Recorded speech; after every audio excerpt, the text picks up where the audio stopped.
एक नई सुबह की शुरुआत के साथ हम हाजिर हैं एक नए तेवर, नए कलेवर के साथ नया सवेरा के इस विशेष अंक को लेकर। मैं हूं शहला निगार और अगले 1 घंटे में हम सियासी गलियारों से लेकर अंतर्राष्ट्रीय खबरों तक तमाम बड़ी खबरों पर विस्तार से डालेंगे नजर। साथ ही साथ हमारे साथ जुड़ेंगे ग्राउंड जीरो से हमारे अनेक संवाददाता भी, उनसे खबर जानने की कोशिश करेंगे विस्तार से। और अगले 1 घंटे हमारे साथ मौजूद रहेंगी स्टूडियो में हमारी सहयोगी भावना नैयर। सुप्रभात भावना। सुप्रभात शैला। जिस 1 घंटों में आज जिन महत्वपूर्ण खबरों पर हमारी नजर रहने वाली है वो है, जैसे ही चुनाव आयोग ने कल महाराष्ट्र और झारखंड की चुनाव की तारीखों का ऐलान किया, वैसे ही अब हलचल तेज हो गई है। राजनीतिक दल अब इस रस्साकशी में लग गए हैं कि कौन होंगे अब उनके प्रत्याशी और कैसे आगे बढ़ेगी इसकी रणनीति। इसके अलावा अगर जम्मू कश्मीर की बात की जाए तो आज उमर अब्दुल्ला जम्मू कश्मीर के नए मुख्यमंत्री के तौर पर शपथ लेने वाले और आज उनका होने वाला है शपथ ग्रहण समारोह। इसके अलावा अगर अंतर्राष्ट्रीय खबरों की बात की जाए तो शंघाई सहयोग संगठन की आज एक अहम बैठक है इस्लामाबाद में, जिसमें विदेश मंत्री डॉक्टर एस जयशंकर भारत का प्रतिनिधित्व करते हुए नजर आएंगे। बताएंगे आपको कि किन अहम मुद्दों को विदेश मंत्री विदेशी जमीन से रख सकते हैं सामने। शुरुआत करते हैं नया सवेरा की सुबह की सुर्खियों के साथ। महाराष्ट्र में प्रत्याशियों के नाम पर चर्चा के लिए भाजपा केंद्रीय चुनाव समिति की बैठक आज। कल पीएम मोदी की मौजूदगी में झारखंड के नामों पर हुआ था मंथन।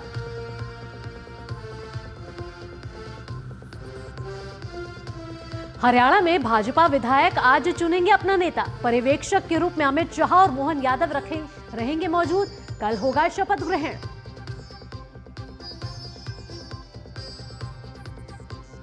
उमर अब्दुल्ला जम्मू कश्मीर के मुख्यमंत्री पद की लेंगे शपथ। गठबंधन के 8 अन्य विधायक भी मंत्री पद की लेंगे शपथ।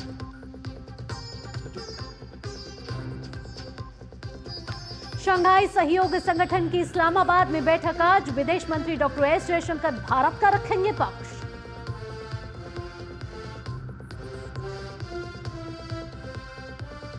भारत और न्यूजीलैंड के बीच बेंगलुरु में पहला टेस्ट मैच आज से।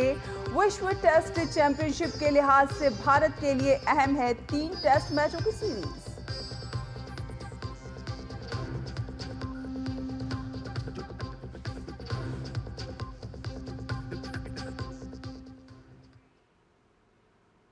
और नया सवेरा में अहम सुर्खियों के बाद अब खबरें विस्तार से और शुरुआत करते हैं महाराष्ट्र और झारखंड में जिस तरीके से कल चुनाव की तारीखों का ऐलान हुआ है, उसके बाद अब राजनीतिक हलचल भी तेज हो गई है। महाराष्ट्र में सभी 288 विधानसभा सीटों के लिए चुनाव 20 नवंबर को होंगे। अब सभी राजनीतिक दलों के लिए मुख्य मसला यही है कि इन पर उम्मीदवार कौन होंगे। महाराष्ट्र में लगभग सभी दल किसी न किसी के साथ गठबंधन में हैं। बीजेपी भी महायुति का हिस्सा है, लिहाजा सीट शेयरिंग करनी होगी। और इन सब के बीच आज दिल्ली में बीजेपी मुख्यालय में केंद्रीय चुनाव समिति की बैठक होगी, जिसमें प्रधानमंत्री नरेंद्र मोदी, बीजेपी अध्यक्ष जेपी नड्डा और अमित शाह समेत महाराष्ट्र बीजेपी के वरिष्ठ नेता शामिल होंगे। सभी की मौजूदगी में प्रत्याशियों के नामों पर मंथन होगा। कहा यह भी जा रहा है कि महाराष्ट्र में बीजेपी के सहयोगी दलों के साथ सीट बंटवारे पर चर्चा पहले ही हो चुकी है और ये काम अब लगभग पूरा है, लिहाजा जल्द ही इसकी घोषणा भी कर दी जाएगी। और महायुति में बीजेपी के साथ एकनाथ शिंदे की शिवसेना और अजीत पवार की एनसीपी का गठबंधन है। 288 सीटों वाली महाराष्ट्र विधानसभा में बहुमत के लिए 145 सीट की जरूरत होती है। तो ग्राफिक्स के माध्यम से हम आपको ये समझा रहे हैं, 2019 के विधानसभा चुनाव में बीजेपी को 105 सीटें मिली थीं, शिवसेना को 56, एनसीपी को 54 और कांग्रेस को 44 सीटों पर जीत हासिल हुई थी। एआईएमएम, समाजवादी पार्टी और एमएनएस जैसे कई दलों ने भी जीत का स्वाद चखा था। अगर 2019 की दलीय स्थिति की बात की जाए तो ग्राफिक्स आपके सामने है, जिसमें कुल सीट जो है विधानसभा की 288 है और जादुई आंकड़ा जो है वो है 145 का। चलिए आगे बढ़ते हुए बात कर लेते हैं अब झारखंड चुनाव की भी। बीजेपी यहां सरकार बनाने के लिए अपनी चुनावी रणनीति को लगातार धार देती हुई नजर आ रही है। चुनाव की घोषणा के साथ ही पार्टी ने बीजेपी मुख्यालय में केंद्रीय चुनाव समिति की बैठक बुलाई है। देर रात तक चली इस बैठक में खुद प्रधानमंत्री मोदी और जेपी नड्डा समेत अमित शाह के साथ झारखंड के बीजेपी अध्यक्ष बाबूलाल मरांडी, चंपाई सोरेन और अर्जुन मुंडा भी मौजूद रहे और काफी देर तक प्रत्याशियों के नामों पर विचार विमर्श हुआ। अब अगले 1-2 दिनों में झारखंड के लिए पार्टी अपने प्रत्याशियों की पहली सूची सार्वजनिक कर देगी। सूत्रों की माने तो बैठक में झारखंड की लगभग 50 सीट के लिए उम्मीदवारों के नामों पर विचार विमर्श किया गया और पहली सूची में 35 से ज्यादा उम्मीदवारों के नाम घोषित किए जा सकते हैं। साथ ही आपको बता दें कि झारखंड में 2 चरणों में चुनाव होंगे। 13 और 20 नवंबर को मतदान होना है। 2019 विधानसभा चुनाव की बात की जाए तो ग्राफिक्स के जरिए आप देख सकते हैं कि किस दल को कितनी सीटें मिली थी। बात करें अगर जेएमएम की तो जेएमएम को मिली थी 30 सीट, वहीं भाजपा को मिली थी 25, कांग्रेस को 16, जेवीएम को 3, एजीएसयूपी को 2 और अन्य को मिली थी 5 सीट। अगर आपको कुल सीटों की बात की जाए तो कुल 81 विधानसभा सीटें हैं और अगर झारखंड के जादुई आंकड़े की बात की जाए तो 41 का जादुई आंकड़ा है।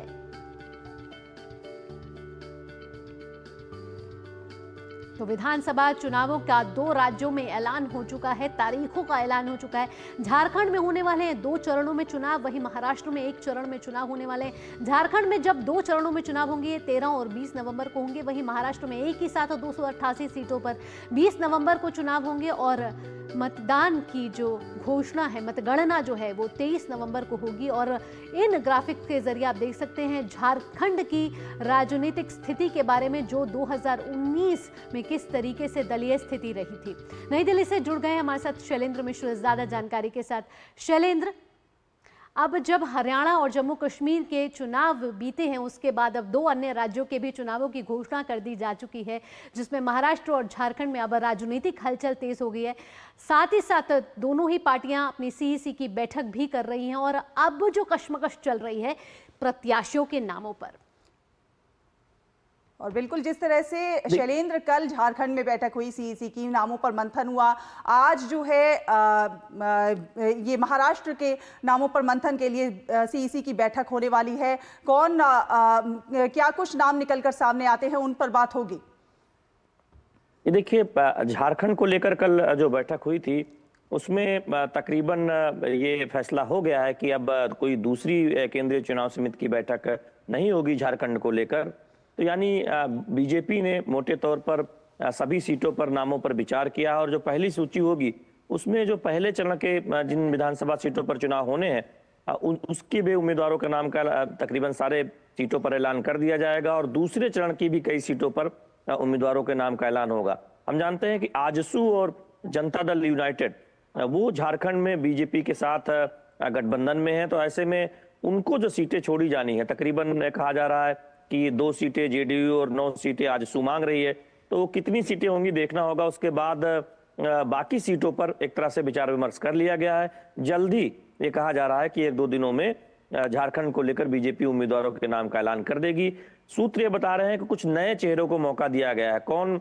जो संगठन में काम कर रहे हैं, जो युवा चेहरे हैं, उनको चुनाव मैदान में उतारने का फैसला किया गया है। तो ये बीजेपी की एक रणनीति रही है कि हर चुनाव में वो कोशिश करती है कि संगठन के कुछ जो युवा चेहरे हैं उन्हें चुनावी राजनीति में उतारा जाए। तो ये एक बहुत महत्वपूर्ण बात हम देख रहे हैं। केंद्रीय चुनाव समिति की बैठक के बाद जब उम्मीदवारों के सूची का नाम का ऐलान होता है तब इस तरह से उस सूची में कई ऐसे नाम होते हैं जो स्थानीय स्तर पर युवा चेहरे होते हैं, जो पार्टी के लिए काम कर रहे होते हैं। दूसरी बात यह है कि आपने महाराष्ट्र की बात की। महाराष्ट्र में बीजेपी की महायुति है, उसमें एनसीपी, अजित पवार गुट और साथ ही साथ एकनाथ शिंदे शिवसेना शामिल है।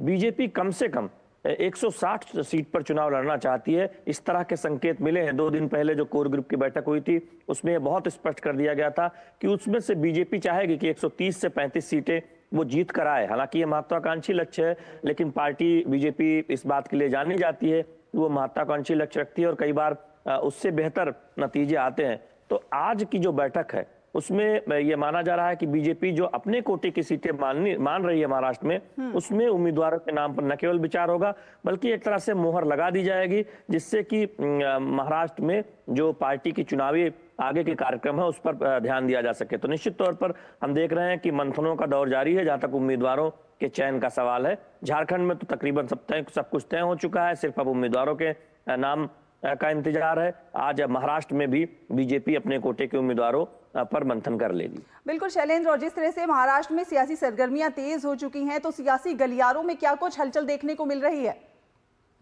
ये देखिए, सबकी निगाहें इसी बात पर हैं कि चूंकि वहाँ एक तरफ महायुति है, दूसरी तरफ कांग्रेस का एक गठबंधन है, तो उसमें सीट बंटवारों को लेकर एक बहुत रहता है कि किसको कितनी सीटें मिलेंगी, और उसमें हर दल चाहता है कि वो कम से कम जो उसकी सिटिंग सीट है, यानी आप जहां पर उसका मौजूदा विधायक है, वहां वो जरूर एक तरह से उन सीटों पर दावा करे। उसके साथ ही साथ जहां पर वो नंबर 2 पर रहे बीते चुनाव में, वहां पर भी दावे की बात कही जाती है। तो ऐसे में ये बहुत महत्वपूर्ण इसलिए है कि हम देखेंगे कि सबकी नजरें इसी बात पर हैं कि औपचारिक ऐलान सीट उम्मीदवार कौन किस सीट पर चुनाव लड़ेगा, वो कौन सी विधानसभा होगी, साथ ही साथ किस दल को कितनी सीटें मिलेंगी, बीजेपी गठबंधन में और कांग्रेस गठबंधन में, तो इस पर निगाहें रहती है। हमने देखा कि बीजेपी ने एक बड़े दौर की बातचीत आज से 2 दिन पहले बीजेपी कोर ग्रुप के नेता मिले थे दिल्ली में, उसमें तकरीबन बीजेपी की तरफ से तय हो गया है कि वो किन किन सीटों पर चुनाव लड़ना चाहती है,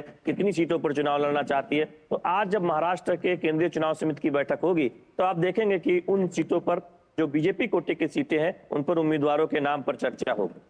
जी, ये तो बात रही शैलेंद्र सीट शेयरिंग की, और दोनों राज्यों का राजनीतिक समीकरण बिल्कुल अलग है, लेकिन जनता ये भी जानना चाहती है कि दोनों राज्यों में मुख्यमंत्री का चेहरा दोनों ही पार्टियां, दोनों ही गठबंधन से कौन होगा, इस पर भी जरूर मंथन चल रहा होगा।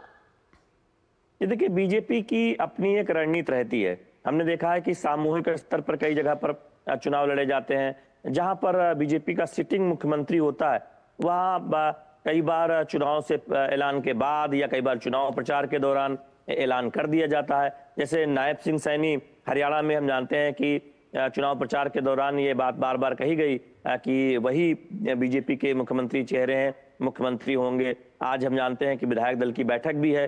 तो इस तरह से एक रणनीति होती है, क्योंकि गठबंधन के साथ महाराष्ट्र में बीजेपी चुनाव मैदान में जा रही है और एकनाथ शिंदे इस वक्त मुख्यमंत्री हैं, जो शिंदे गुट शिवसेना से आते हैं, बीजेपी का उप मुख्यमंत्री है। तो ऐसे में एक सामूहिक तौर पर वहां रणनीति होगी चुनाव लड़ने की। कोई मुख्यमंत्री चेहरा सामने लाकर चुनाव लड़ने की रणनीति की बजाय हो सकता है कि पार्टी एक सामूहिक तौर पर वहां पर चुनाव लड़े, और यही रणनीति हम देख रहे हैं कि झारखंड में भी अपनाई जा सकती है। चलिए, बहुत बहुत धन्यवाद तमाम जानकारी के लिए। आप इस बैठक पर अपनी नजर बना के रखिए, आगे भी आपसे संपर्क करेंगे। फिलहाल धन्यवाद।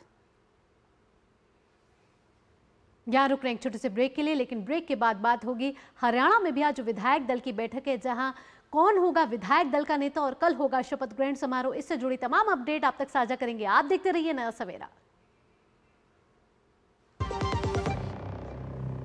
बढ़िया है, प्राकृतिक हल्दी, मिर्ची, धनिया। नहीं, मिर्ची, धनिया, हल्दी, MDH। बेटियां घर की रौनक हैं। बेटियां घर संवारती हैं। बेटियां पीढ़ियां सजाती हैं। बेटियां घर की बुनियाद कहलाती हैं। बेटियों को सलाम करता है मोंगिया स्टील, स्टील का बादशाह। वो मिस्टर विकास की फाइल आप पॉलिसी बाजार। मैम, आपका हेल्थ इंश्योरेंस क्लेम अप्रूव हो गया है, अब आप सर को घर ले जा सकती हैं। क्लेम के टाइम पे हमेशा आपकी हेल्प को तैयार। पॉलिसी बाजार, 1 करोड़ का हेल्थ इंश्योरेंस सिर्फ 390 रुपए महीने से शुरू। बात जब पीढ़ियों के लिए बनने वाले घर की हो तो जिम्मेदारी बड़ी हो जाती है। गैलेंट समझता है ये जिम्मेदारी। अब डबल M रिब्स के साथ गैलेंट एडवांस TMT रीबार, निर्माण का रियल हीरो। सारी छुर्रियां भर देती हैं, दीवार हमवार कर देती हैं। तो पुट्टी भर ले, हाँ पुट्टी भर ले। वंडर वॉल पुट्टी दे एक परफेक्ट फिनिश। ब्रेक के बाद स्वागत है आपका। आप बात करेंगे हरियाणा की। हरियाणा में भाजपा विधायक दल की आज बैठक होनी है और बैठक में विधायक दल का नेता चुना जाएगा। मार्च में मनोहर लाल की जगह हरियाणा के मुख्यमंत्री बने नायब सिंह सैनी राज्य विधानसभा चुनाव में भाजपा के मुख्यमंत्री पद के उम्मीदवार थे और उनके मुख्यमंत्री पद के लिए चुने जाने की संभावना है। केंद्रीय गृह मंत्री अमित शाह और मध्य प्रदेश के मुख्यमंत्री डॉक्टर मोहन यादव हरियाणा में राज्य विधायक दल के नेता के चुनाव के लिए केंद्रीय पर्यवेक्षक हैं। पंचकुला में पार्टी कार्यालय में होने वाली बैठक में राज्य विधायक दल के नेता का चुनाव किया जाएगा। हरियाणा में नई सरकार कल शपथ लेगी। हरियाणा में हुए विधानसभा चुनावों में भाजपा ने लगातार तीसरी बार जीत दर्ज की है। 8 अक्टूबर को नतीजे घोषित किए गए, जिसमें 90 सदस्यीय विधानसभा में भाजपा ने 48 सीटें जीती, जबकि कांग्रेस को मिली 37 सीटें। तो केंद्रीय गृह मंत्री अमित शाह और डॉक्टर मोहन यादव को केंद्रीय पर्यवेक्षक बनाया गया और कल होना है शपथ ग्रहण समारोह। पंचकुला से हमारे संवाददाता जुड़ गए हैं निशांत कुमार राय। सीधा निशांत का रुख करेंगे। निशांत, ये तो पता है कि विधायक दल का नेता कौन होगा, लेकिन नायब सिंह सैनी का नायाब मंत्रिमंडल कैसा होगा, इसका कयास किस तरीके से लगाए जा रहे हैं? और कल क्योंकि शपथ ग्रहण समारोह है, तो किन बड़े नेताओं को आमंत्रित किया गया है? देखिए, अगर बात की जाए सबसे पहले विधायक दल के नेता की, तो चीज़ें इतने आसान नहीं है और इसी कारण पर्यवेक्षक के रूप में खुद केंद्रीय गृह मंत्री अमित शाह पंचकुला में मौजूद हैं और उनके साथ साथ मोहन सिंह यादव जो कि महाराष्ट्र के मुख्यमंत्री हैं, दोनों नेता आएंगे। पहली बार ऐसा हुआ है कि बीजेपी में मुख्यमंत्री के नाम की घोषणा करने के बाद भी दो लोगों ने मुख्यमंत्री पद की दावेदारी की है। ऐसे में पार्टी सामंजस्य का रास्ता और लोकतांत्रिक तरीके से विधायक दल की बैठक कराने जा रही है, जिसमें मुख्यमंत्री का चयन किया जा सके और नायब सिंह सैनी मुख्यमंत्री होंगे। अभी थोड़ा संशय है, लेकिन उम्मीद यही की जा रही है क्योंकि ये वही पंचकुला है जहां पर केंद्रीय गृह मंत्री अमित शाह ने ही जब चुनावी रैली के दौरान नायब सिंह सैनी को ही मुख्यमंत्री बताया था। तो देखने वाली बात होगी, कुछ देर बाद 10 बजे के बाद ये बैठक बीजेपी मुख्यालय पर होगी, जहां पर पर्दा उठ जाएगा। अब रही बात शपथ ग्रहण समारोह की, तो अगर बात की जाए तो बीजेपी शासित राज्यों के सभी मुख्यमंत्रियों को इसमें आमंत्रित किया गया है। इसके अलावा खुद प्रधानमंत्री नरेंद्र मोदी इसमें शामिल होंगे। इसके अलावा बीजेपी के केंद्रीय नेतृत्व के बड़े नेता इस शपथ ग्रहण समारोह में शामिल होंगे। और सबसे बड़ी बात है कि ड्रोन दीदी मतलब कि किसानों को भी, और प्रगतिशील किसान की बात की जाए और जो सामाजिक ताने बाने से जुड़े हुए लोग हैं, खासकर सफाई कर्मचारी, ऐसे ऐसे लोगों को इस शपथ ग्रहण समारोह में पंचकुला के जो दशहरा मैदान में होगा वहां पर आमंत्रित किया गया है। कुल मिलाकर बीजेपी एक बड़ा संदेश देना चाहती है। कल 17 तारीख है और 17 तारीख को वाल्मीकि जयंती होती है और बीजेपी हरियाणा में 17 तारीख को शपथ ग्रहण समारोह करके एक बड़ा मैसेज भी दे रही है। और दूसरी तरफ अगर मुख्यमंत्री नायब सिंह सैनी होते हैं तो उनका मंत्रिमंडल कैसा होगा, ये एक वाजिब सवाल है, क्योंकि पिछली बार हमने देखा जब मुख्यमंत्री मनोहर लाल खट्टर थे, गैर जाट मुख्यमंत्री बने थे, तो उनके साथ गठबंधन में ही सही एक जाट उप मुख्यमंत्री बने थे। तो क्या इस सरकार में उप मुख्यमंत्री रहेंगे और रहेंगे तो किस जाति को महत्व दिया जाएगा? ये तमाम सवाल हैं जिन पर कुछ ही देर बाद जो है वो धीरे धीरे पर्दा उठने लग जाएगा। लेकिन एक बात तय है कि केंद्रीय गृह मंत्री अमित शाह ने खुद इस समय हरियाणा की कमान संभाली हुई है ताकि कोई भी अनुशासनहीनता बीजेपी के भीतर नजर ना आए। बिल्कुल, विधायक दल का नेता चुना जाएगा और उस पर मंथन होगा। फिलहाल जो है आपसे एक सवाल ये भी पूछना चाहेंगे कि जिस तरह से नायब सिंह सैनी ने चुनाव पूर्व कई सारे वादे किए थे, उससे लेकर क्या कुछ अपडेट है, किस तरह से लोग उस तरफ देख रहे हैं? देखिए, सबसे बड़ी बात है रोजगार की, और जो सरकारियां नौकरियां निकाली गई थी, जिन्होंने फॉर्म भरे थे, नायब सिंह सैनी ने कहा था कि शपथ बाद में होगी लेकिन लोगों को नौकरियां दी जाएगी। ऐसे में उम्मीद की जा सकती है कि जैसे ही राष्ट्रपति शासन यानी कि उस सेरेमनी के तुरंत बाद हमें पहली कैबिनेट में इस तरीके के फैसले देखने को मिल सकते हैं जो वादों में थे, उन वादों को पूरा किया जाएगा। क्योंकि बीजेपी शासित राज्यों में जब भी संकल्प पत्र जारी किया जाता है तो प्रधानमंत्री नरेंद्र मोदी का नाम लिया जाता है, उनकी गारंटी की बात की जाती है। ऐसे में प्रधानमंत्री नरेंद्र मोदी अपनी गारंटी पूरी करने के लिए जाने जाते हैं और जाहिर सी बात है कि जो वादे किए गए हैं अब उनको पूरा पार्टी तेजी के साथ करेगी ताकि भविष्य में जो प्रधानमंत्री की गारंटी जैसा शब्द वो इस्तेमाल करते हैं इसको और मजबूती के साथ इस्तेमाल कर सके। और बाकी राज्यों में उसके उदाहरण बीजेपी ने लगातार पेश किए हैं। जो भी वादे मैनिफेस्टो में किए गए हैं, पहली कैबिनेट के बाद से ही उन वादों पर तेजी से कार्रवाई होती हुई नजर आई है। जी निशांत, और साथ ही साथ अगर हम हरियाणा की जीत की बारे में बात करें निशांत, तो लगातार बीजेपी ने तीसरी बार जीत की दर्ज की है और इस बार तो सिंगल लार्जेस्ट पार्टी के तौर पर निकल कर आई है। ऐसे में कॉन्फिडेंस जो होगा, आत्मविश्वास जो होगा वो बढ़ा हुआ होगा। साथ ही साथ जिन वादों को उन्होंने अपने प्रपोजल में, पोर्टफोलियो में डाला था, वो भी उनको पूरे करने होंगे। ऐसे में किसान और पहलवान, इस मुद्दे पर कितना बीजेपी गंभीर नजर आ रही है? देखिए, बीजेपी की ये जीत ऐतिहासिक है, इसमें दो राय नहीं है। तीसरी बार एक बड़े बहुमत के साथ बीजेपी ने हरियाणा में सरकार बनाई है और जबकि विपक्ष तमाम प्रोपेगेंडाओं के साथ बीजेपी सरकार को घेरता हुआ नजर आया था।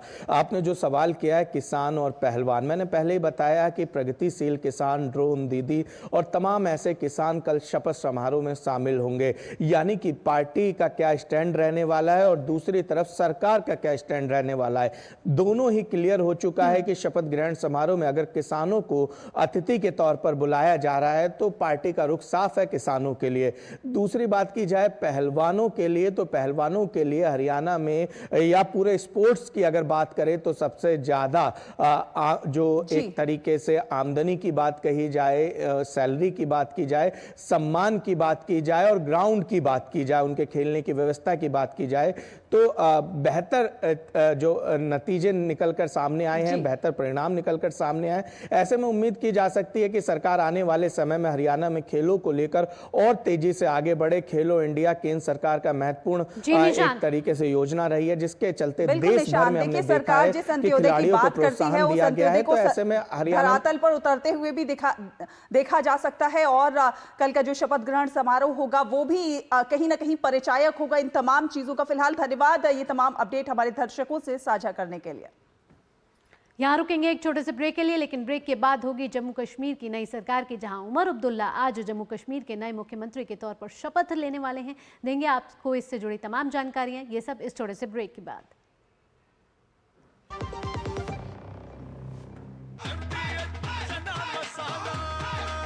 अब छोलिया हो या लोबिया, सफेद चने या काले चने, सब कुछ मजेदार बने। सारी छुर्रियां भर देती हैं, दीवार हमवार कर देती हैं। तो पुट्टी भर ले, हाँ पुट्टी भर ले। वंडर वॉल पुट्टी दे एक परफेक्ट फिनिश। बात जब पीढ़ियों के लिए बनने वाले घर की हो तो जिम्मेदारी बड़ी हो जाती है। गैलेंट समझता है ये जिम्मेदारी। अब डबल एम रिब्स के साथ गैलेंट एडवांस TMT रीबार, निर्माण का रियल हीरो। ये तुम्हारा खेत नहीं, खेल का मैदान है। अकेले क्या कर लोगे?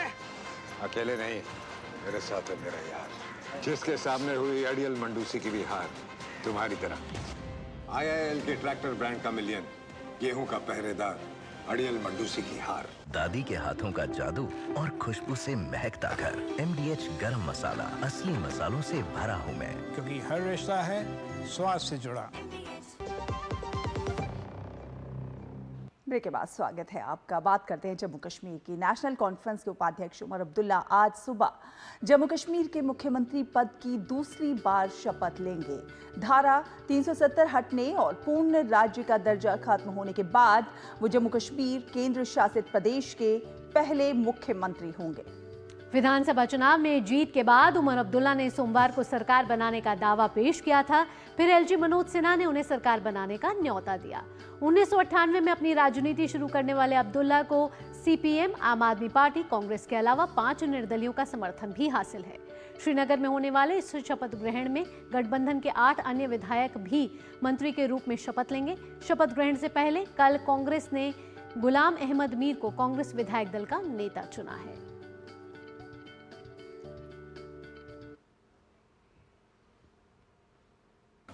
यहाँ पे लोगों की हुकूमत होगी। लोगों की भी बहुत सी, उनकी भी उम्मीदें बहुत हैं। अल्लाह करे कि हम उनकी उम्मीदों पर उतर सकें, क्योंकि ड्यूटी जब तक है और गवर्नर के पास लेफ्टिनेंट गवर्नर की तब ये ताकत है, वो लोगों की आनी चाहिए, वो लोगों की हुकूमत पे आनी चाहिए। मैं उम्मीद करता हूँ कि सेंट्रल गवर्नमेंट जो है बहुत जल्दी स्टेट को रिस्टोर करेगी और पूरे जो महकमे हैं, ताकत है, वो स्टेट गवर्नमेंट को मिलेगी। तब स्टेट गवर्नमेंट जो है यहाँ के लोगों के मुश्किलात को दूर कर सकेगी तेज़ी से, और फिर से जम्मू कश्मीर जो है वो हिंदुस्तान का मुकुट है, ताज है, ताज चमकने लगेगा, उसकी हम उम्मीद करते हैं। और श्रीनगर से जुड़ गए हमारे संवाददाता शबीर डार, सीधा रुख करते हैं। शबीर, आज उमर अब्दुल्ला दूसरी बार जम्मू कश्मीर के मुख्यमंत्री के तौर पर शपथ लेंगे। इसके साथ साथ 5 निर्दलीय कांग्रेस आम आदमी पार्टी ने भी अपना समर्थन दिया है। कांग्रेस में कितनी भूमिका रहने वाली है, क्योंकि 8 मंत्री जो हैं वो शपथ ले सकते हैं, इसमें क्या कांग्रेस को कोई रिप्रेजेंटेशन मिल सकता है? डिविजनल रिप्रेजेंटेशन पर कितना ध्यान रहेगा इस मंत्रिमंडल में? जी बिल्कुल, आज जो है सुबह 11:30 बजे उमर अब्दुल्ला और उसके कैबिनेट जो काउंसिल ऑफ मिनिस्टर्स की शपथ ग्रहण होगी यहाँ SKICC में। तो अभी तक जो है ज़ाहिर सी तौर पर है नेशनल कॉन्फ्रेंस का इसमें एक बड़ा दल है, और उसका ज़ाहिर सी बात है उनके पास जो है 4-5 मंत्रालय तो जाएंगे ही, लेकिन कांग्रेस का भी जो है, कांग्रेस का अभी ये क्लियर नहीं है, तय नहीं है कि कांग्रेस आज ही उनके मिनिस्टर को आज ही और सेरेमनी में वो हिस्सा लेंगे या नहीं लेंगे, क्योंकि इसमें जो है कांग्रेस के प्रेसिडेंट और वाइस प्रेसिडेंट और बाकी दीगर नेता भी इसमें शिरकत कर रहे हैं। और यही पता जा रहा है कि बाकी जो इंडी अलायंस के बाकी नेता है वो भी यहाँ पे कल शाम को ही आ गए हैं, जिसमें अखिलेश यादव हैं, सुप्रिया सोले है, और बाकी नेता जो है वो कल यहाँ पहुँच गए हैं, और वो भी इस ओथ टेकिंग सेरेमनी में हिस्सा ले रहे हैं।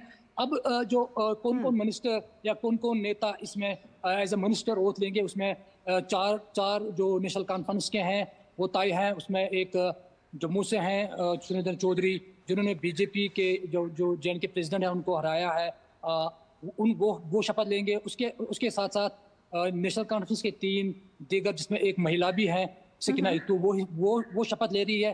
कांग्रेस के कौन कौन नेता इस ओथ टेकिंग सेरेमनी में हिस्सा ले रहे हैं वो भी क्लियर नहीं है। बताया यही जा रहा है कि शायद कांग्रेस जो है गवर्नमेंट में महाराष्ट्र और जो बाकी इलेक्शन देश में हो रही हैं उसके बाद वो कैबिनेट में अपनी जगह संभालेंगे। शब्बीर, ऐसी भी खबरें हैं कि कांग्रेस ने बाहर से समर्थन देने का फैसला किया है, क्या ऐसा है? एक तो ये बताइए, दूसरी बात ये कि अब आगे उमर अब्दुल्ला के सामने क्या क्या बड़ी चुनौतियां होंगी?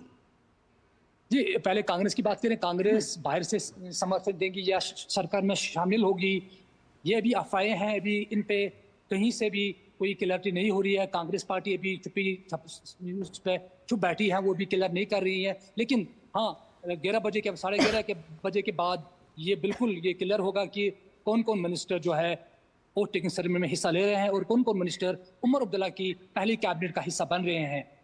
तो अब जो चैलेंजेस की बात करें, उमर अब्दुल्ला जाहिर सी तौर पर है 10 साल के बाद यहाँ पे जो इलेक्शन हो रहे हैं, और उमर अब्दुल्ला एक बड़ी मेजॉरिटी के साथ सरकार बना रहे हैं, और लोगों की उमंगें और आशाएं इस सरकार के साथ है, क्योंकि काफ़ी देर के बाद लोगों को फिर से एक पॉपुलर गवर्नमेंट यहाँ मिल रही है, लोगों की चुनी हुई सरकार मिल रही है। अभी तक जो था ब्यूरोक्रेटिक रूल था, लेफ्टिनेंट गवर्नर का रूल था, जाहिर सी तौर पर उस दौर में काफ़ी यहाँ पे तामीर तरक्की हुई, लोगों के काफ़ी सारे काम हुए, दूर दराज इलाकों में सड़क हो, सेहत की सहूलियात हो, वो उनको मिली है। लेकिन अब आगे जो चैलेंजेस है, यूथ को काफ़ी एक्सपेक्टेशंस हैं, क्योंकि गवर्नमेंट जॉब्स का अगर बात करें तो लोग यूथ चाहते हैं कि उनके लिए रोज़गार के जो मौके फराहम किए जाएँ, और लोग जो है ओवरऑल यहाँ पे डेवलपमेंट, पीस एंड प्रॉस्पेरिटी चाहते हैं। तो ये चैलेंजेस है। लेकिन अब UT एडमिनिस्ट्रेशन है, लेफ्टिनेंट गवर्नर एडमिनिस्ट्रेशन, और अभी UT की सरकार होगी, चीफ मिनिस्टर और के पास कितने पावर्स रहेंगे, और लेफ्टिनेंट गवर्नर के पास भी, क्योंकि डिलिमिटेशन के बाद और उसमें अमेंडमेंट्स के बाद लेफ्टिनेंट गवर्नर को काफ़ी सारे जो एरियाज़ हैं उन पर उसको बहुत सारे पावर्स हैं, वो एम्पावर्ड है। और किस तरह बैलेंस मेंटेन होगा लेफ्टिनेंट गवर्नर एडमिनिस्ट्रेशन और चीफ मिनिस्टर के बीच में, वो एक बड़ा चैलेंज आने वाले दिनों में इस सरकार के लिए होगा। चलिए शब्बीर, इतना तो साफ है कि 3 चरणों में जिस तरीके से जम्मू कश्मीर में चुनाव हुए हैं, ये जमहूरियत की जीत हुई है। हालांकि जब आज उमर अब्दुल्ला दूसरी बार मुख्यमंत्री पद की शपथ लेंगे तो उनके सामने चुनौतियां बहुत हैं, जो उन्हें आने वाले वक्त में जम्मू कश्मीर के लोगों के लिए कहीं ना कहीं साबित करनी होंगी। शब्बीर, इन तमाम जानकारियों के साथ आपका बहुत बहुत धन्यवाद।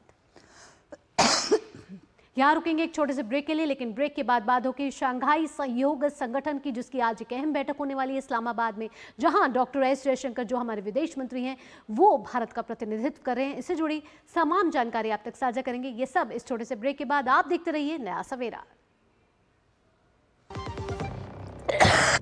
बढ़िया है, प्राकृतिक हल्दी, मिर्ची, धनिया। नहीं, मिर्ची, धनिया, हल्दी, MDH। बात जब पीढ़ियों के लिए बनने वाले घर की हो तो जिम्मेदारी बड़ी हो जाती है। गैलेंट समझता है ये जिम्मेदारी। अब डबल M रिब्स के साथ गैलेंट एडवांस TMT रीबार, निर्माण का रियल हीरो। एक ऐसा तबका जो रिटायरमेंट के बारे में आज भी बिल्कुल नहीं सोचता, वो है औरतें। औरतें कमा के भी वल्नरेबल हैं। सो NPS एक इक्वालिटी ला रहा है। हम सब एक बराबर प्लेटफॉर्म पे हैं। अपने बेहतर कल को सुनिश्चित करने के लिए NPS जरूरी है। बेटियां घर की रौनक हैं। बेटियां घर संवारती हैं। बेटियां पीढ़ियां सजाती हैं। बेटियां घर की बुनियाद कहलाती हैं। बेटियों को सलाम करता है मोंगिया स्टील, स्टील का बादशाह। ये तुम्हारा खेत नहीं, खेल का मैदान है। अकेले क्या कर लोगे? अकेले नहीं, मेरे साथ है मेरा यार, जिसके सामने हुई अड़ियल मंडूसी की भी हार तुम्हारी तरह। IIL के ट्रैक्टर ब्रांड का मिलियन, गेहूं का पहरेदार, अड़ियल मंडूसी की हार।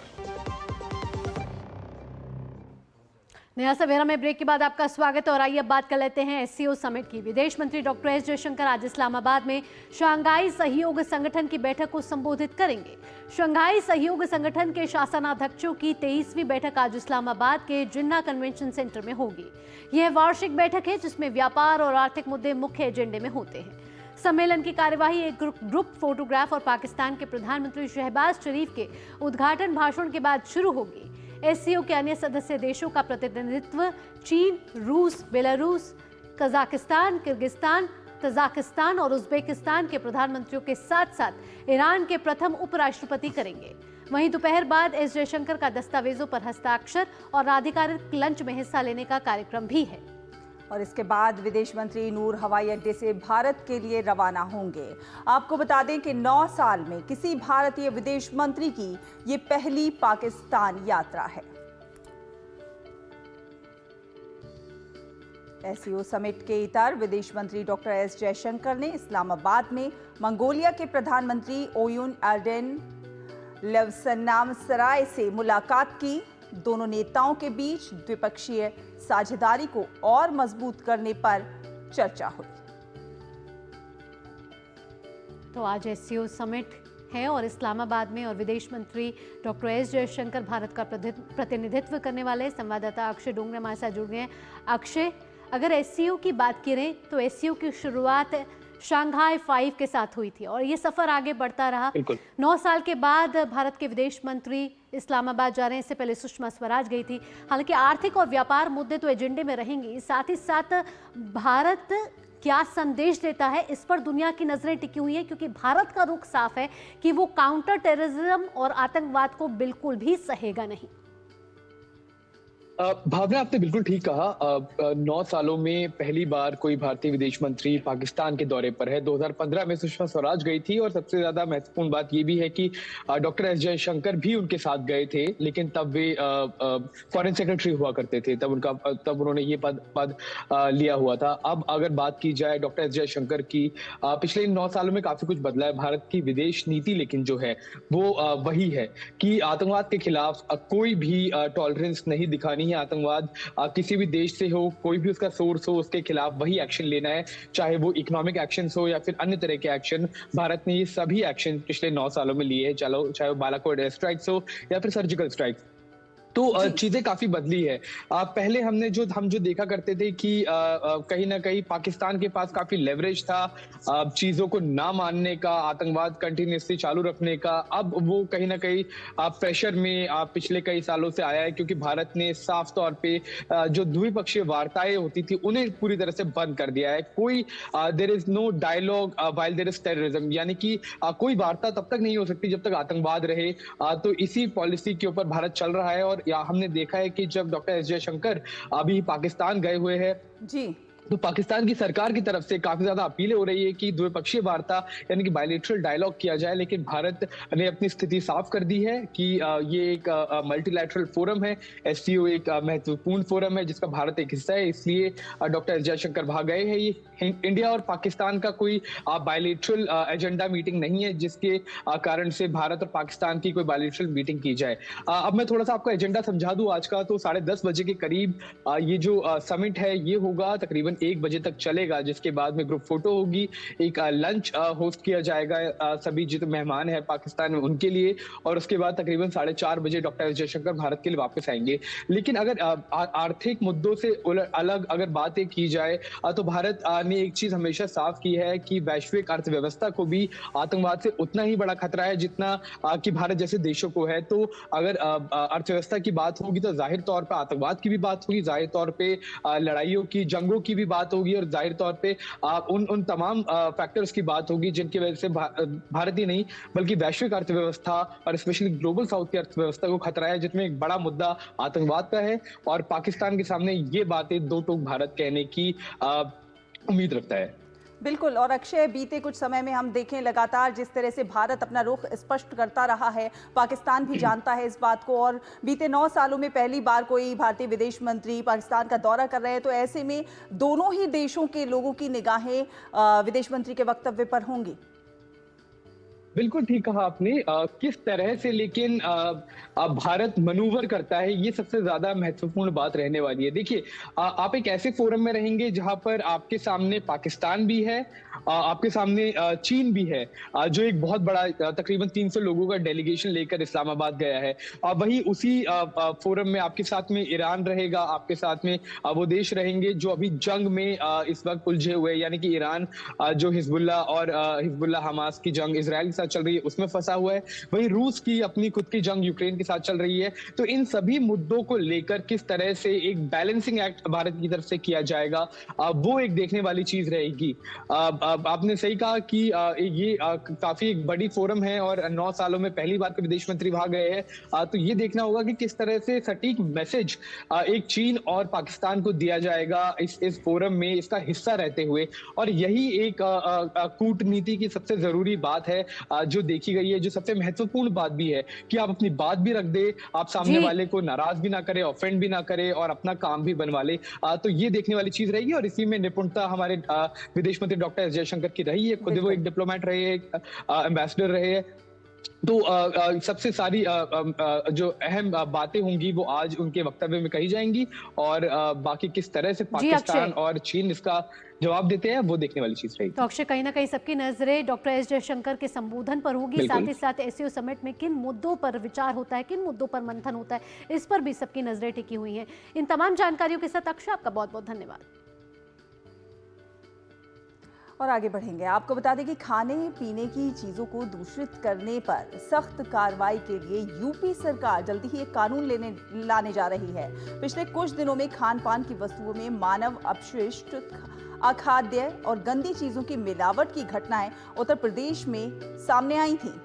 और वीडियो वायरल होने के बाद योगी आदित्यनाथ सरकार ने कार्रवाई भी की थी। ऐसी घटनाओं को रोकने के लेकर मुख्यमंत्री योगी आदित्यनाथ ने एक महत्वपूर्ण बैठक की। बैठक में खान पान की वस्तुओं में मानव अपशिष्ट और गंदी चीजों की मिलावट पर स्थायी रोक लगाने के लिए प्रस्तावित नए कानून पर विमर्श भी किया गया। खाद्य पदार्थों की पवित्रता सुनिश्चित करने के लिए कठोर कानून बनाया जाना आवश्यक है, ये कहना है मुख्यमंत्री का। सीएम ने hotel, restaurant, dhaba, street vendor से जुड़ी गतिविधियों के संबंध में सुस्पष्ट कानून तैयार करने के लिए कहा है।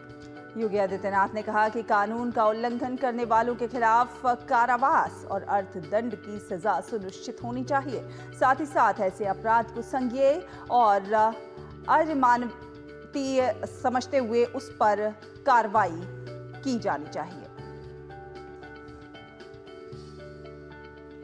बढ़ते हैं अब अगली खबर की ओर। उत्तराखंड के पुलिस महानिदेशक अभिनव कुमार ने राज्य के सभी पुलिस अधीक्षकों को निर्देश दिए हैं कि पेय पदार्थों और खाद्य पदार्थों में थूकने की घटनाओं की जांच की जाए। पुलिस महानिदेशक ने अपने पत्र में कहा कि वर्तमान में होटल, ढाबों आदि व्यावसायिक प्रतिष्ठानों पर पेय पदार्थ और खाद्य पदार्थों में थूकने की घटनाएं सोशल मीडिया पर लगातार वायरल हो रही हैं। और इसीलिए इसकी जांच बहुत ज़्यादा ज़रूरी है। डीजीपी ने ऐसा करने वालों के खिलाफ धारा 274 BNS और 81 उत्तराखंड पुलिस अधिनियम के तहत मुकदमा दर्ज करने को भी कहा है। डीजीपी ने अपने आदेश में कहा है कि यदि संबंधित कृत्य से धर्म, जातीयता, भाषा इत्यादि पर प्रतिकूल प्रभाव पड़ता है तो नियमानुसार BNS की सुसंगत धारा 196 1B अथवा 299 के तहत भी कार्रवाई की जाए। डीजीपी ने पुलिस अधिकारियों को होटल, ढाबा आदि व्यावसायिक प्रतिष्ठानों में काम करने वाले लोगों का भी 100% सत्यापन करने का निर्देश दिया है। उन्होंने गश्ती एवं पेट्रोलिंग के समय भी विशेष ध्यान रखने को कहा है। और इसी पर ज्यादा जानकारी के साथ संवाददाता विकास सिंह हमारे साथ जुड़ गए हैं। विकास, बीते कुछ समय से काफी ये देखने को आया कि इस तरह के वीडियोस वायरल हुए जिसमें कोई जो है खाद्य पदार्थ में थूक रहा है या थुक के उसे आगे रख रहा है, तो ऐसे कहीं ना कहीं जो संवेदनाएं हैं उनको आहत करना और कहीं ना कहीं दूषित भी हो रहा है सामान, तो ऐसे में ये कानून को आप कैसे देखेंगे, इस कार्रवाई? बिल्कुल, ये कानून आना ही बेहद ही जरूरी था और खाद्य पदार्थों में जो मिलावट की जा रही है, खासतौर से मानव अपशिष्ट और गंदी चीजों की, उसकी रोकथाम के लिए मुख्यमंत्री योगी आदित्यनाथ ये कानून लेकर आ रहे हैं। इसमें खान पान की वस्तुओं में किसी भी प्रकार की मिलावट अगर की जाएगी तो उसके खिलाफ सख्त कार्रवाई की जाएगी। इसमें सजा का प्रावधान होगा, इसमें अर्थदंड का प्रावधान होगा। तमाम सारी ऐसी घटनाएं प्रदेश में जब घटित हुई उसके बाद मुख्यमंत्री योगी आदित्यनाथ ने इससे पहले 24 अक्टूबर को इस संदर्भ में एक बैठक ली थी और उन्होंने कहा था कि इस तरीके पहचान छुपाकर खाने पीने की वस्तुओं में गंदगी मिलाकर बेचना, इन सब चीजों पर रोक लगानी चाहिए। कल मुख्यमंत्री योगी आदित्यनाथ ने इस संदर्भ में कानून बनाने के संदर्भ में एक बैठक की और उन्होंने निर्देश दिया कि शीघ्र ही इस विषय पर एक बड़ा कानून आना चाहिए जिसपे सख्त सजा का प्रावधान किया जाना चाहिए, जिससे कि खान पान की चीजों की पवित्रता सुनिश्चित रखी जा सके। खास तौर से जो हमारा उपभोक्ता वर्ग है वो निश्चिंत होकर जब निकले बाहर तो वो जो भी खाना चाहे वो खाए, वो उसके स्वास्थ्य पर विपरीत प्रभाव न डाले, क्योंकि ये मुद्दा मानव स्वास्थ्य से जुड़ा हुआ है, खाने की पवित्रता से जुड़ा हुआ है। इस पर अत्यंत ही सरकार गंभीर है और निश्चित रूप से ऐसे कानून आने के बाद खान पान की चीजों की शुद्धता सुनिश्चित की जा सकेगी। इसके साथ साथ मुख्यमंत्री योगी आदित्यनाथ ने कहा था कि जो रेस्टोरेंट, होटल, ढाबे, इन जगहें हैं, इन सब जगहों पर खासतौर से CCTV भी लगानी चाहिए। वहां पर जो काम करने वाले हों उनका आइडेंटिफिकेशन पूरी तरीके से होना चाहिए, उनका वेरिफिकेशन होना चाहिए। अगर किसी होटल, रेस्टोरेंट या ढाबे में कोई ऐसा व्यक्ति वहां मिलता है जो विदेशी नागरिक हो, घुसपैठिया हो, इसकी जांच करानी चाहिए। अगर कोई ऐसा व्यक्ति पाया गया तो उस मालिक के भी खिलाफ सख्त कार्रवाई की जाएगी, क्योंकि तमाम सारे उत्तर प्रदेश में हमने ऐसी भी घटनाएं देखी कि बांग्लादेशी और रोहिंग्या और ये सब लोग आकर टुकड़े टुकड़ों में छोटी छोटी जगहों पर बस जाते हैं, उसके बाद वहां घुल मिल जाते हैं और एक कम पारिश्रमिक लेके वो अच्छे से जो है कह रहे हैं कहीं रोजगार पाने का प्रयास करते हैं, तो बाद में आगे चलकर वही लोग कोई बड़ी घटना को अंजाम देते हैं। तो ऐसी घटनाओं को रोकने के लिए मुख्यमंत्री योगी आदित्यनाथ गंभीर हैं। इन सब विषयों के तहत एक कानून आएगा उत्तर प्रदेश में और खासतौर से खान पान की चीजों की पवित्रता उससे सुनिश्चित होगी, क्योंकि ये मानव स्वास्थ्य से जुड़ा हुआ एक बहुत ही गंभीर मामला है। बिल्कुल, मानव स्वास्थ्य से जुड़ा गंभीर मामला है और उत्तर प्रदेश की सरकार लगातार सख्त नजर आ रही है, गंभीर नजर आ रही है और जल्द ही ऐसा कानून आएगा जिसमें खाने में मिलावट या उससे पवित्रता से छेड़छाड़ नहीं की जा सकेगी। फिलहाल विकास, इन तमाम जानकारियों के साथ आपका बहुत बहुत धन्यवाद। और आगे बढ़ेंगे खबरों में। आपको बता दें कि राष्ट्रपति द्रौपदी मुर्मू 3 दिवसीय अफ्रीकी देशों की यात्रा पर हैं। भारतीय राष्ट्रपति आज मॉरिटानिया जाएंगे। मॉरिटानिया पहुंचकर राष्ट्रपति मुर्मू मॉरिटानिया के राष्ट्रपति मोहम्मद औलद शेख अल गजौनी से मुलाकात कर बातचीत करेंगे। मॉरिटानिया में प्रधानमंत्री मोख्तार औलद दजे और विदेश मंत्री मोहम्मद सलीम औलद मरजूक के राष्ट्रपति द्रौपदी मुर्मू से मिलने की भी उम्मीद जताई जा रही है। इसके अलावा राष्ट्रपति मुर्मू भारतीय समुदाय के सदस्यों के साथ बातचीत भी करेंगे। राष्ट्रपति द्रौपदी मुर्मू 3 अफ्रीकी देशों की यात्रा पर हैं और राष्ट्रपति द्रौपदी मुर्मू मॉरिटानिया के राष्ट्रपति से मुलाकात करेंगे। यात्रा से दोनों देशों के द्विपक्षीय संबंध और ज्यादा मजबूत होंगे।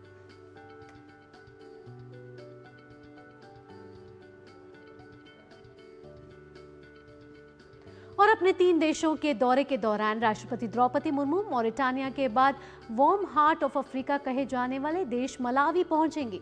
राष्ट्रपति के मलावी दौरे को लेकर मलावी में भारत के हाई कमिश्नर एस गोपालकृष्णन से बात की हमारे संवाददाता अजीत द्विवेदी ने। राष्ट्रपति द्रौपदी मुर्मू 3 दिन के मलावी दौरे पर आ रही हैं और मलावी दौरे पर आने वाली वो भारत की पहली राष्ट्रपति हैं। क्या मायने हैं इस दौरे के और क्या कार्यक्रम होंगे मलावी में, हम बात करते हैं। हमारे साथ बात करने के लिए मलावी में Indian high commissioner S Gopalakrishnan ji हैं। सर, 3 दिन का दौरा है राष्ट्रपति जी का, क्या मायने हैं दौरे के? We have a very strong partnership with Malawi on a developmental project. We have implemented close to $180 $180 million worth projects here. उसके अलावा हम कैपेसिटी बिल्डिंग और स्कॉलरशिप काफ़ी सारा चीज़ में मलावी के लिए सपोर्ट कर रहे हैं।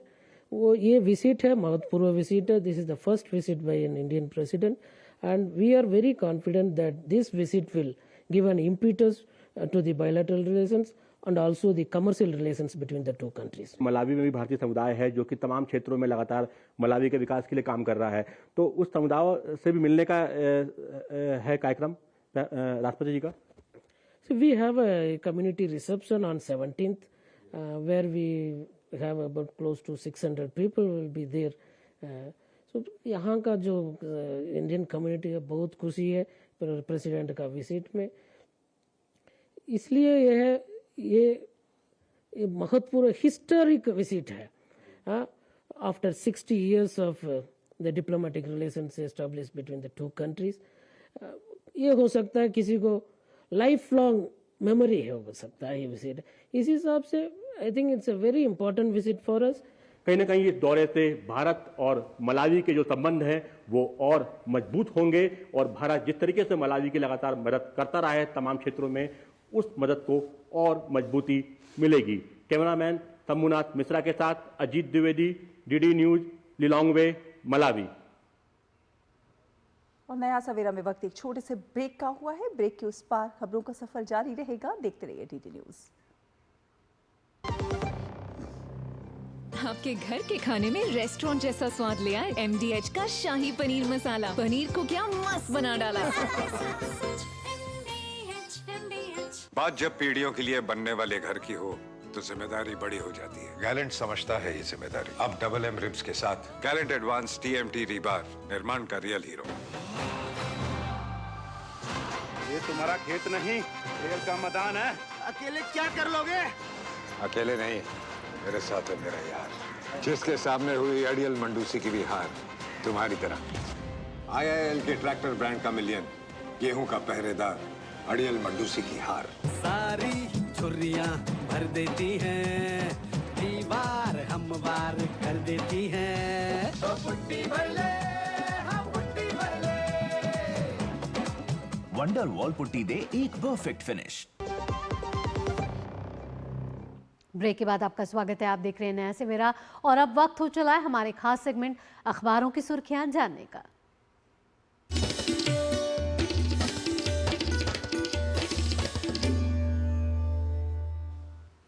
और बहुत सारे अखबार लेकर स्टूडियो में मौजूद है हमारे साथ हमारी सहयोगी संध्या शर्मा। संध्या, क्या कुछ है आज के अखबारों में, प्रमुखता से क्या प्रकाशित हुआ है? जी शैला, अखबारों की सुर्खियों की बात करें तो आज सभी प्रमुख अखबारों में हमें देखने को मिली है अंतर्राष्ट्रीय दूरसंचार संघ और इंडिया मोबाइल कांग्रेस के उद्घाटन के मौके पर प्रधानमंत्री नरेंद्र मोदी ने जो कुछ अहम बातें कही उसे आज अखबारों ने लिया है। और पंजाब केसरी अखबार ने लिखा है कि डिजिटल दुनिया में AI के सही इस्तेमाल की ज़रूरत है। ये बात प्रधानमंत्री नरेंद्र मोदी ने कही और इसे ही हेडलाइन के साथ प्रकाशित किया गया है। जनसत्ता अखबार ने आज अमेरिका के साथ बड़ा रक्षा सौदा जो भारत के का हुआ है उसे खबर प्रकाशित किया है पहले पेज पर, और अन्य अखबारों ने भी इस खबर को लिया है और बताया कि 31 अत्याधुनिक ड्रोन खरीदेगा भारत। और आपको बता दें कि चीन के साथ विवादित सीमाओं पर भारतीय सेना की युद्ध क्षमता को बढ़ाना इसका मकसद है।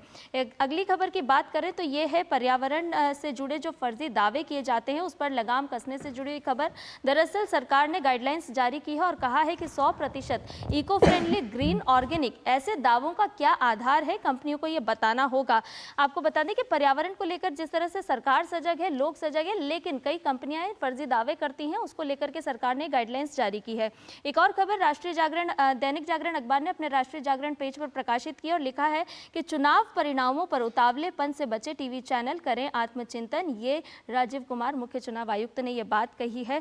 आपको बता दें कि कल जो महाराष्ट्र और झारखंड को लेकर के प्रेस वार्ता हुई, उसके दौरान उन्होंने खास बातें कही और ये भी कहा कि ये कैसे संभव हो सकता है कि मतगणना सुबह 9:10 तक चल रही होती है और 8:10 पर ही चैनल बताने लगते हैं कि कितनी सीट पर कौन आगे है। तो इस बात पर मंथन करने की आवश्यकता है। एक और खबर की बात करें, हिंदुस्तान अखबार ने सत्ता संग्राम पेज पर एक खबर को प्रकाशित किया और लिखा है कि उपचुनाव के लिए यूपी में बिछी सियासी बिसात।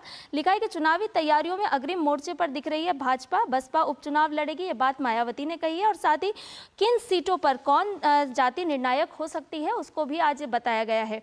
एक और खबर हरिभूमि अखबार ने अपने देश विदेश पेज पर प्रकाशित की और बताया कि परमाणु पनडुब्बियों की लंबी समुद्री गश्त पर निगाह रखने वाला तेलंगाना का अति निम्न आवृत्ति स्टेशन, जिसे रक्षा मंत्री राजनाथ सिंह ने इसकी आधारशिला रखी। चलते चलते एक और खबर की बात करते हैं, जिसे राष्ट्रीय सहारा अखबार ने लिया है और लिखा है कि वाल्मीकि निधि का किस तरह से दुरुपयोग किया गया और वोटरों को रिश्वत देने के लिए क्या किया गया। दरअसल ये ईडी ने अपनी चार्जशीट दाखिल की और उसमें बताया कि इस साल जो बेल्लारी लोकसभा सीट के 7 लाख से ज्यादा लोगों को कांग्रेस उम्मीदवार के पक्ष में वोट देने के लिए 200 रुपए दिए गए थे। तो आज के अखबारों में अलग अलग क्षेत्रों से जुड़ी हुई यह है खास और अहम खबरें। संध्या अखबारों में प्रकाशित विभिन्न क्षेत्रों की खबरों को इतने कम समय में हमारे दर्शकों तक प्रस्तुत करने के लिए आपका बहुत बहुत धन्यवाद। और आइए अब देखते हैं दुनिया भर की कुछ खास खबरें।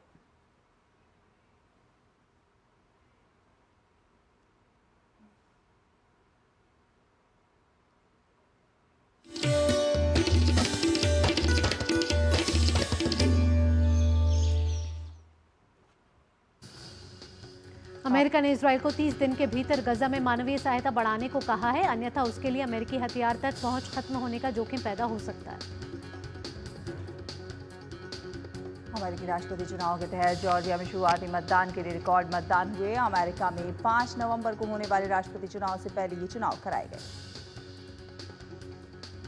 बोस्निया में बीते दिन अचानक आई बाढ़ और भूस्खलन में हजारों लोगों ने अपनी जान गंवा दी है। बाढ़ और भूस्खलन में मारे गए लोगों के लिए विशेष प्रार्थना सभा का आयोजन किया गया। और अब बात कारोबार की।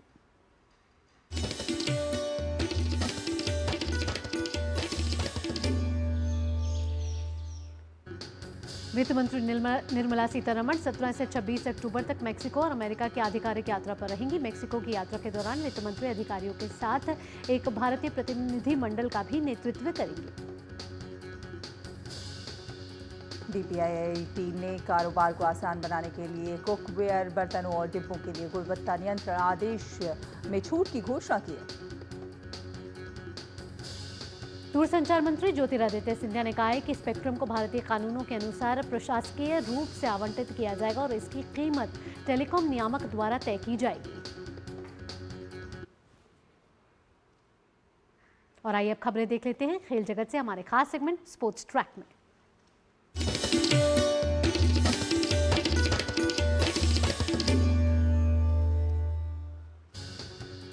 भारत और न्यूजीलैंड के बीच 3 मैचों की टेस्ट सीरीज की शुरुआत आज से हो रही है। सीरीज का पहला मुकाबला बेंगलुरु में खेला जाएगा।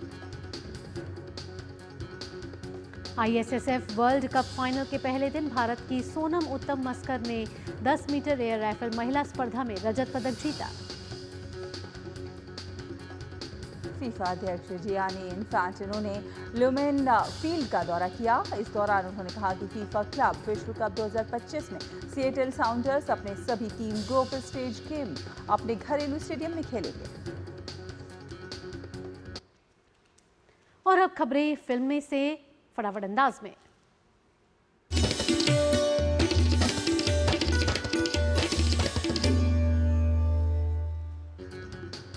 कार्तिक आर्यन की अपकमिंग फिल्म भूल भुलैया 3 1 नवंबर को थिएटर्स में होगी रिलीज। इस फिल्म में उनके साथ विद्या बालन और तृप्ति डिमरी भी नजर आएंगे।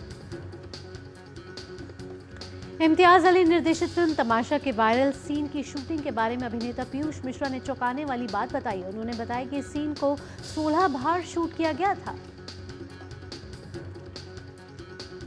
कॉमेडियन से फिल्म निर्माता बने अजय बालाजी तमिल स्टार सूर्या की 45वीं फिल्म का निर्देशन करने के लिए पूरी तरह से तैयार हैं। निर्माता ने पोस्टर का अनावरण कर फिल्म सूर्या 45 आधिकारिक घोषणा की।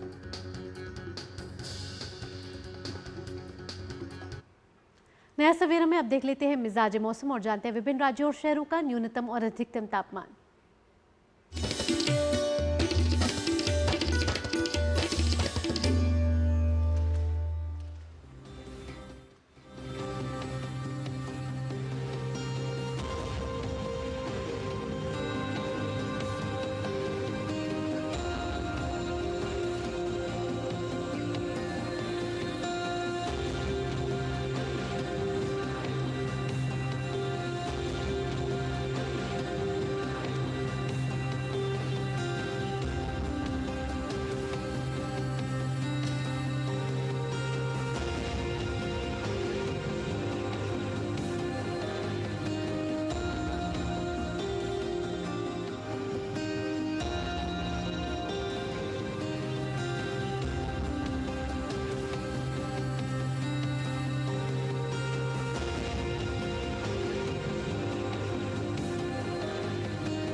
और इसी के साथ नया सवेरा की संख में फिलहाल इतना ही, लेकिन जाने से पहले आपको दिखाते हैं मणिपुर के मरिंग नागा समुदाय के लामलाई त्योहार की झलकियां।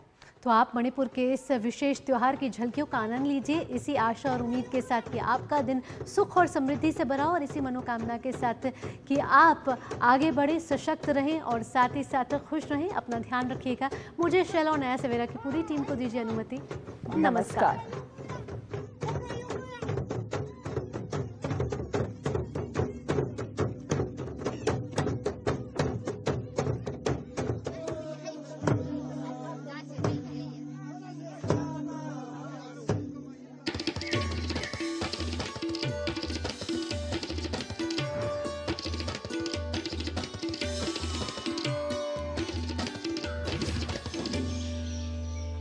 नया सवेरा के प्रायोजक थे गैलेंट